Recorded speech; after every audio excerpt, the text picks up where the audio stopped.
Este é um trabalho voluntário, sem fins lucrativos, que oferece livros gravados em MP3 para aqueles que não têm condições de ler livros impressos.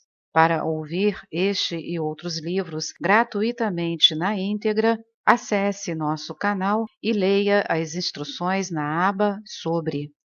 Este livro foi gravado para o uso exclusivo da pessoa com deficiência visual, não podendo ser comercializado de acordo com a Lei nº 9.610, de 19 de fevereiro de 1998.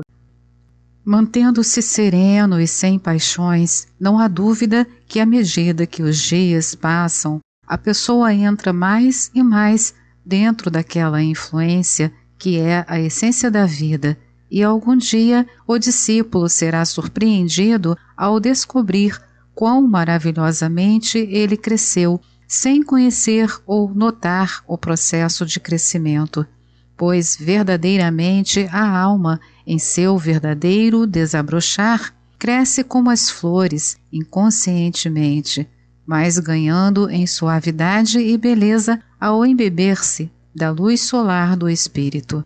Uma lealdade combativa para com qualquer pessoa ou causa dificilmente é recomendável em um discípulo e certamente não é nenhum indicativo de progresso espiritual.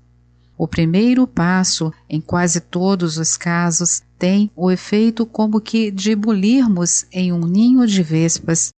Todos os elementos detestáveis de seu karma ruim se aglomeram firmemente em seu redor e fariam alguém com pés menos perseverantes sentir-se inconstante e agitado. Mas nada tem a temer quem cujo único objetivo é entregar, se necessário, sua própria vida pelo bem dos outros, sem preocupar-se consigo. O próprio mergulho nos altos e baixos deste vórtice de misérias e provas dá força e confiança à pessoa e forçam o crescimento da alma. Lembre que o sofrimento que o discípulo tem de passar é uma parte integrante de seu treinamento e surge de seu desejo de eliminar a personalidade em si mesmo. E, por fim, ele verá a flor de sua alma desabrochando de modo mais atraente depois da tempestade que enfrentou, e o amor e misericórdia do Mestre mais do que compensadoras por tudo o que ele sofreu e sacrificou. É só um teste momentâneo, porque no fim ele verá que não sacrificou nada e ganhou tudo. O amor nos planos superiores repousa apenas nos serenos cumes da alegria, e nada pode lançar uma sombra em sua eminência nevada. A piedade e compaixão são os sentimentos próprios para serem cultivados a respeito de toda a humanidade que erra, e não devemos dar lugar a nenhuma outra emoção, como ressentimento, enfado ou indignação. Estes podem ferir não apenas a nós mesmos, mas também àqueles a quem, porventura, os dirigirmos, e quem, se nos reguzinássemos, veríamos melhores e livres de todos os erros. À medida que crescemos espiritualmente, nossos pensamentos se tornam incrivelmente mais fortes em poder dinâmico, e ninguém que não tenha verdadeiramente experimentado isso sabe como mesmo um pensamento passageiro de um iniciado se reveste de forma objetiva. É maravilhoso ver como os poderes dos tenebrosos parecem dissipar como que com um sopro todas as riquezas espirituais que foram acumuladas com tanta dor e cuidado em anos de estudo e experiência incessantes. É maravilhoso porque, no final das contas, é tudo uma ilusão, e você descobre que é assim logo que a paz volta e a luz brilha novamente sobre você. Você descobre que não perdeu nada, que todos os seus tesouros estão ali, e que a tormenta e a perda não passam de uma quimera. Por mais sofridas para o coração que sejam as aparências em qualquer momento, por mais opressivo e assustador o estado das coisas, não devemos por um só momento dar lugar ao desespero, pois o desespero enfraquece a mente e nos deixa menos capazes de servir nossos mestres.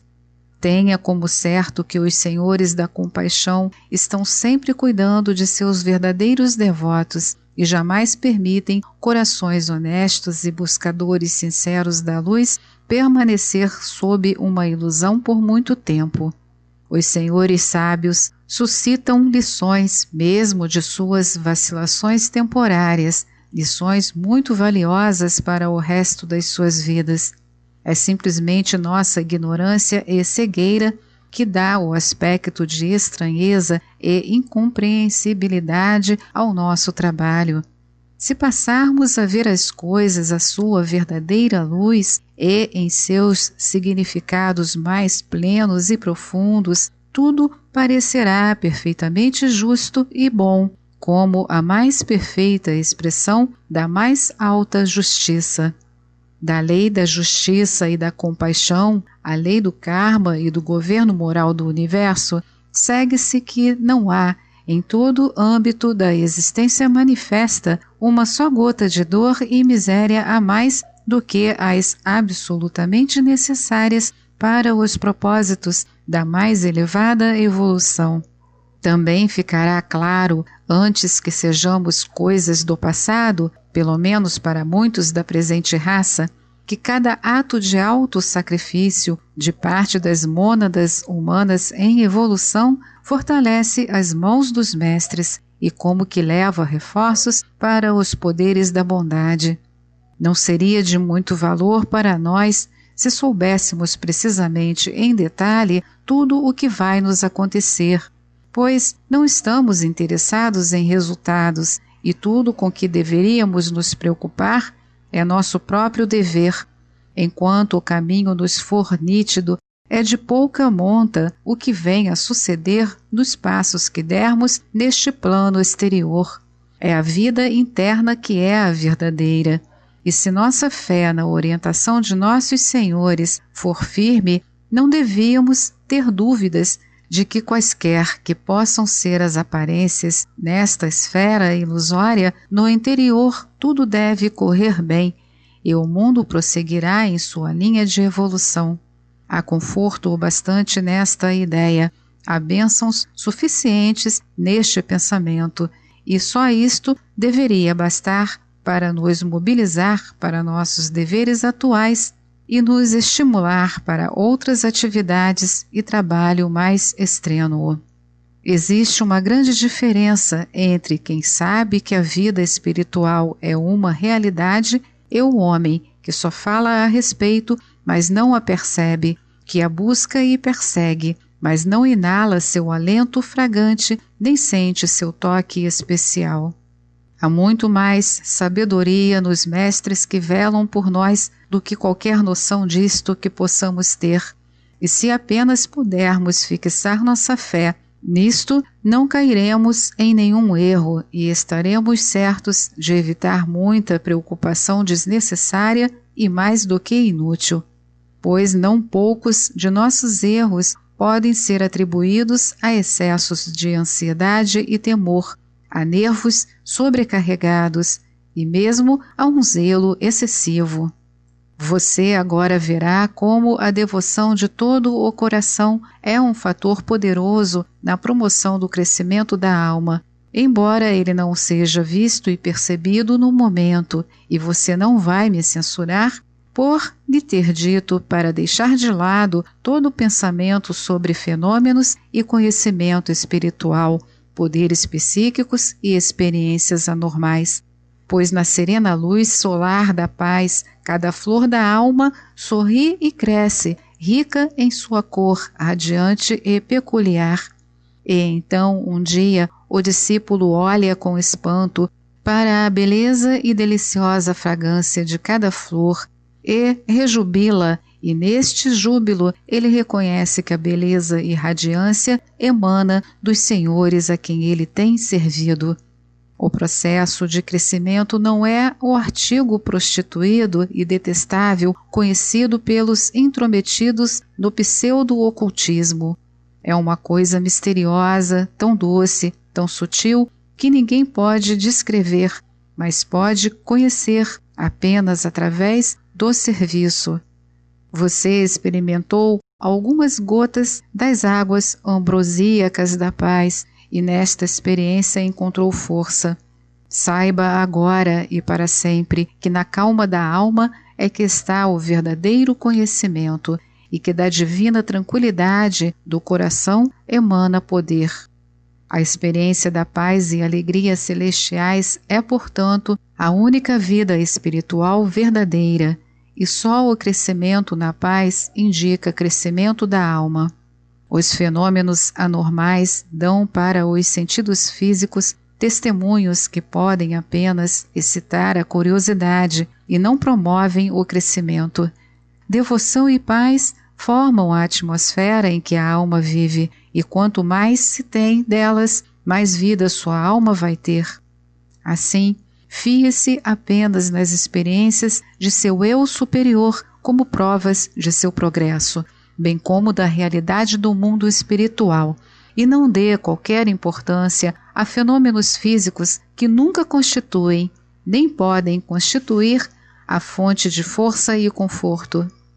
Os humildes e devotos servos dos mestres realmente formam uma corrente pela qual todos os elos apontam para os seres compassivos. A firmeza de um elo em relação ao seu vizinho, portanto, implica a força da corrente que sempre nos leva para eles. Daí que nunca devíamos cair na falácia popular de considerarmos como fraqueza o amor que tão completamente pertence ao divino. Mesmo o amor comum, se for real, profundo e altruísta, é a mais elevada e pura manifestação do eu superior.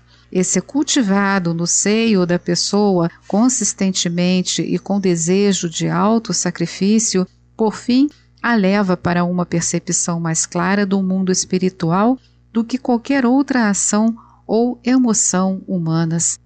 O que dizer então de um amor que tem como base uma aspiração coletiva de atingir o trono de Deus, uma prece unificada de sofrer pela humanidade ignorante e falha e um desejo mútuo de sacrificar a própria felicidade e conforto para tornar melhor o serviço para com aqueles que com suas bênçãos estão sempre construindo um muro entre as terríveis forças do mal e a humanidade órfã e indefesa.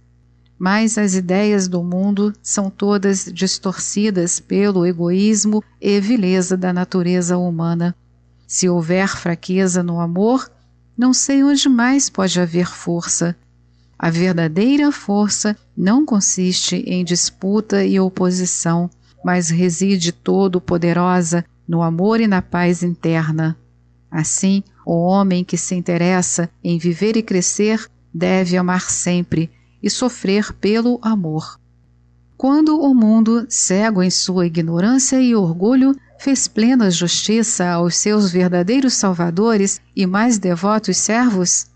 Basta ver e nesta visão tentar dissipar até onde possível a ilusão das pessoas em torno, o desejo de que todos tivessem os olhos para ver e reconhecer o poder que trabalha por sua regeneração, deve permanecer insatisfeito até que a atual treva, que cai como uma mortalha sobre a visão espiritual, obscurecendo-a, tenha sido completamente dissipada. Paz a todos os seres. Fim do livro. Esta é mais uma edição do canal Livros Falados Voz Humana. Que o bem, o bom e o belo se multipliquem em benefício das criaturas.